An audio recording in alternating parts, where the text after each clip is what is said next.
Assalamualaikum warahmatullahi wabarakatuh. Saya Yumni Semina Putri. Saya Elsa Diana.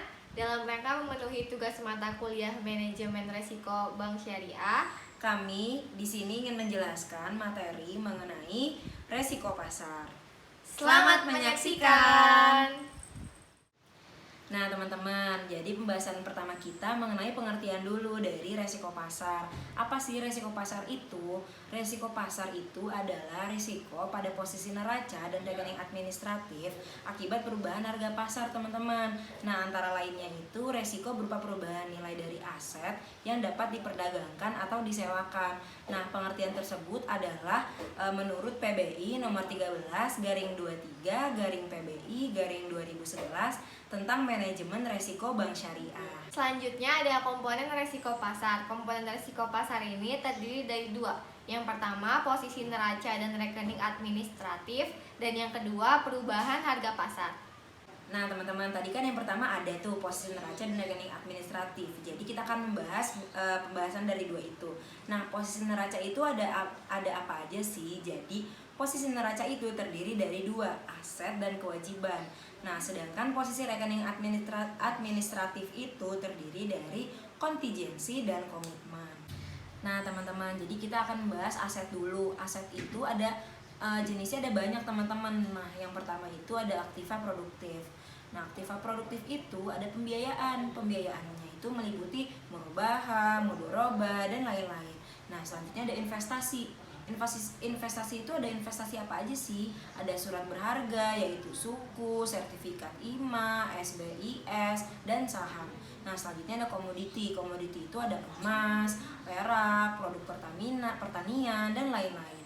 Selanjutnya ada properti. Ada ketentuan BI hanya menginginkan bank syariah mempunyai posisi dalam surat berharga kecuali saham. Nah selanjutnya ada pinjaman. Pinjaman itu berupa core. Nah jenis aset selanjutnya ada aktiva non produktif.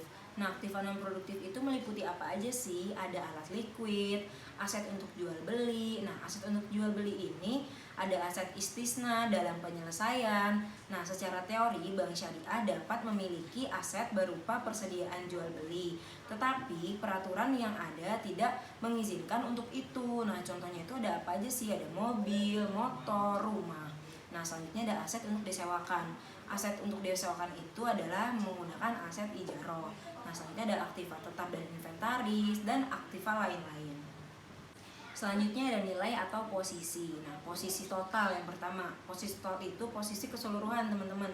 Nah ada total aset, total kewajiban, total rekening administrasi. Selanjutnya ada posisi per jenis rekening atau akun.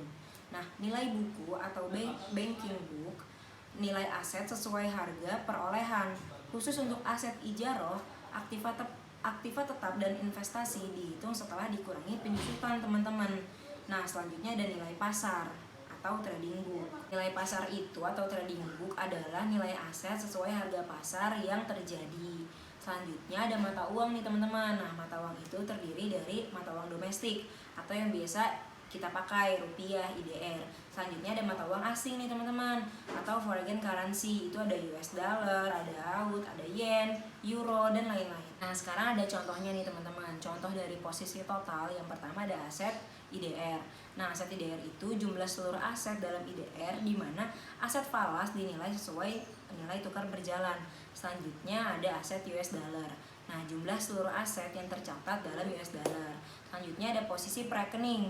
Yang pertama ada SBSN, yang kedua ada suku, yang ketiga ada rekening US dollar di bank koresponden, yang keempat ada aset ijaroh, yang kelima ada aset istisna dalam penyelesaian, yang terakhir ada posisi pembiayaan falas. Setelah tadi penjelasan mengenai aset, sekarang kita ke penjelasan tentang kewajiban ya teman-teman.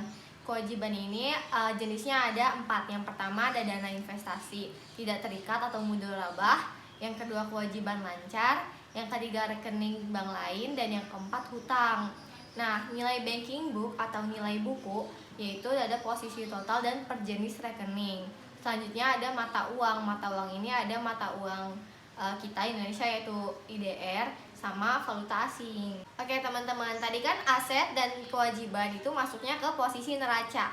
Poin kedua selanjutnya adalah rekening administratif, yaitu Seluruh transaksi yang pada tanggal laporan belum secara efektif menimbulkan perubahan harta dan utang serta catatan atas laporan keuangan. Rekening administratif ini terdiri dari dua, yaitu tagihan dan kewajiban komitmen dan tagihan dan kewajiban kontingensi. Nah, penjelasan selanjutnya mengenai harga pasar, teman-teman. Nah, risiko pasar terkait dengan 4 jenis harga. Yang pertama ada saham atau equity instrument. Yang kedua ada surat berharga berpendapatan tetap atau fixed income securities. Nah, fixed income securities itu ada apa aja sih? Ada suku dan obligasi. Nah, yang ketiga ada valuta asing atau foreign currency. Yang terakhir ada komoditi atau komoditi. Selanjutnya ada pengaruh harga. Ada naik sama turun. Kalau misalnya naik itu berarti menaikkan nilai aset dan atau kewajiban bank syariah. Contohnya yang pertama, naiknya harga sukuk akan meningkatkan nilai sukuk yang dimiliki oleh bank syariah. Dan yang kedua, ada nilai tukar IDR atau US dollar yang naik. Misalnya IDR-nya melemah atau depresiasi terhadap US dollar, mengakibatkan naiknya posisi aset dan kewajiban bank dalam US dollar.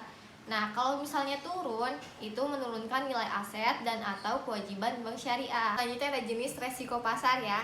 Resiko pasar yang pertama adalah resiko pasar spesifik atau specific market risk, yaitu resiko yang disebabkan oleh perubahan negatif harga pasar dari aset atau surat berharga tertentu yang disebabkan oleh faktor-faktor yang hanya terkait dengan surat berharga atau penerbitan surat berharga tersebut. Terus sifatnya itu unik atau individual. Terus yang kedua terkait dengan faktor internal dan fundamental dari penerbit surat berharga. Contohnya itu ada perubahan harga sukuk BMI atau perubahan harga sukuk BSM dan lain-lain. Yang kedua ada resiko pasar umum atau general market risk, yaitu resiko yang disebabkan oleh pergerakan negatif atau adverse movement dari harga pasar yang terjadi dan berakibat pada sekelompok instrumen atau surat berharga, falas atau komoditi. Bersifat umum, terus terkait dengan sumber resiko yang berasal dari pihak di luar atau kewenangan atau kontrol perusahaan. Misalnya suku bunga pasar, inflasi, exchange rate, terus regulasi, bencana alam, keamanan, politik, dan lain-lain. Selanjutnya ada identifikasi resiko pasar bank syariah. Nah, resiko pasar di bank syariah dapat terpapar kepada yang pertama, ada posisi keseluruhan atau total yang dimana posisi bersih atau net position, yaitu selisih posisi aktiva dan pasifa di mana hasilnya seimbang atau aktiva sama dengan pasifa. Yang kedua lebih itu aktiva lebih besar daripada pasifa. Yang ketiga ada kurang. Nah, kalau kurang itu aktiva lebih kecil daripada pasifa. Nah, selanjutnya posisi per rekening atau per jenis akad atau produk. Nah, risiko pada posisi keseluruhan terjadi pada yang pertama ada posisi neto falas atau net position. Yang kedua ada posisi neto surat berharga. Yang ketiga ada posisi neto commodity. Yang keempat ada gap imbal hasil atau rate of return gap. Yang kelima ada variasi jatuh tempo, posisi aset dan kewajiban. Selanjutnya ada resiko pasar per rekening atau produk. Nah, yang pertama ada murabah, teman-teman. Kalau murabah itu ketika bank syariah karena sesuatu alasan harus menahan barang yang menjadi objek jual beli, maka akan terpapar resiko pasar bila harga barang tersebut turun. Misalnya harga emas atau kendaraan atau mesin-mesin, rumah dan lain-lain. Selanjutnya ada salam, teman-teman. Kalau salam itu harga produk pada saat disampaikan oleh supplier lebih rendah dari harga pada saat kontrak dibuat.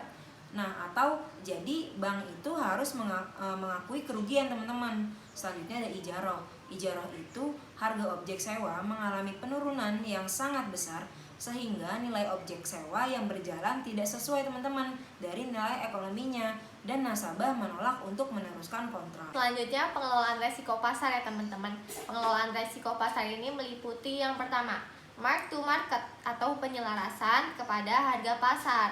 Hanya dilakukan pada posisi trading book. Yang kedua ada penyesuaian pendapatan dan beban, yaitu perubahan nisbah pembiayaan dan pendadaan. Yang ketiga ada limit posisi.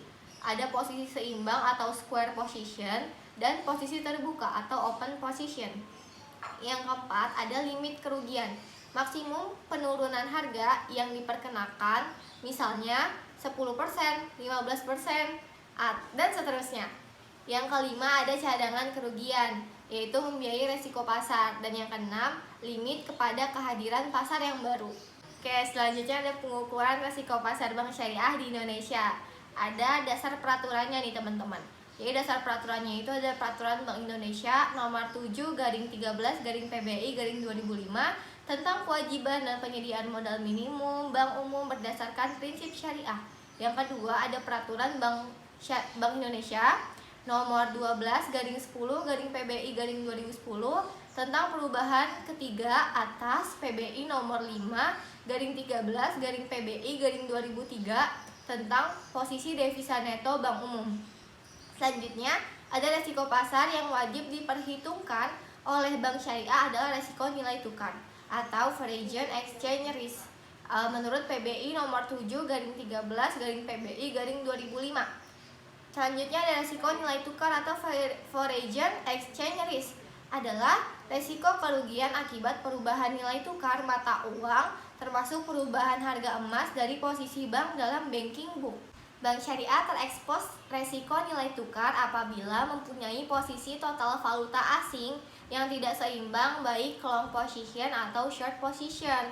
Karena posisi devisa neto itu atau net open position terdiri dari PDN total keseluruhan dan PDN per mata uang. Selanjutnya ada pembebanan modal dalam rangka perhitungan resiko nilai tukar dilakukan sebesar 8% dari posisi devisa neto yang dimiliki. Dan PDN keseluruhan atau semua valuta asing yang dimiliki maksimum sebesar 20% dari modal bank syariah. Nah, kita sampai di pembahasan terakhir nih teman-teman mengenai posisi devisa neto. Nah, apa sih posisi devisa neto itu? Jadi, posisi devisa neto itu secara keseluruhan adalah angka yang merupakan penjumlahan dari nilai absolut untuk jumlah dari selisih bersih aktiva dan pasiva dalam neraca untuk setiap valuta asing. Nah, ditambah dengan selisih bersih, tagihan dan kewajiban baik yang merupakan komitmen maupun kontingensi teman-teman dalam rekening administratif untuk setiap valuta asing. Nah, yang semuanya dinyatakan dalam rupiah.